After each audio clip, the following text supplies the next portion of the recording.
Next question में कह रहा है कि two adjacent angle of parallelogram are equal, what is the measure of each of these angle. कह रहे हैं कि दो adjacent angle of parallelogram equal है, तो कह रहे हैं कि बताओ उस पैरेललोग्राम के हर एक एंगल का मेजरमेंट क्या होगा। चलिए हम बनाते हैं क्वेश्चन।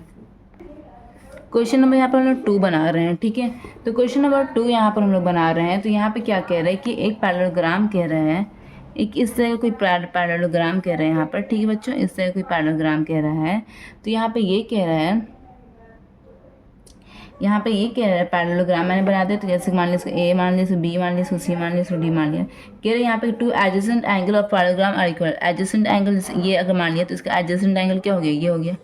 तो कि अगर ये x हो गया तो ये क्या हो गया x, तो इसका एडजेसेंट एंगल तो ये भी हो गया ना। तो अब यहाँ पे ये x हो गया, तो इसका पैरेललोग्राम का क्या कंडीशन है, कंडीशन है पैरेललोग्राम का कंडीशन ये कि अपोजिट एंगल्स जो होता है वो मस्ट भी इक्वल होना चाहिए। तो अगर ये x है तो ये भी तो x होगा, अगर ये x है तो इसका अपोजिट एंगल ये भी तो x होगा।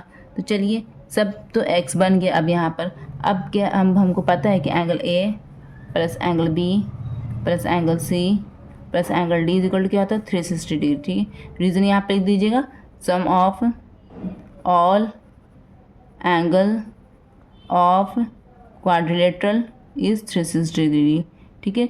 ये रीज़न यहाँ पर हो गया, ठीक है।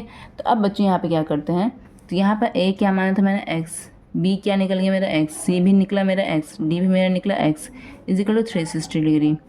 ये क्या हो गया 4x is equal to 360 degree. x is equal to क्या हो गया 4, जो होगा वो दूसरे घर में जब आएगा तो डिवाइड में चला जाएगा, कटेगा तो यहाँ पर 90 आ जाएगा, है ना। तो यहाँ पर 90 आ जाएगा, तो x इज इक्वल टू क्या हो जाएगा 90 डिग्री। इट मीन्स कि हर एंगल 90 डिग्री का, हर एंगल 90 डिग्री का।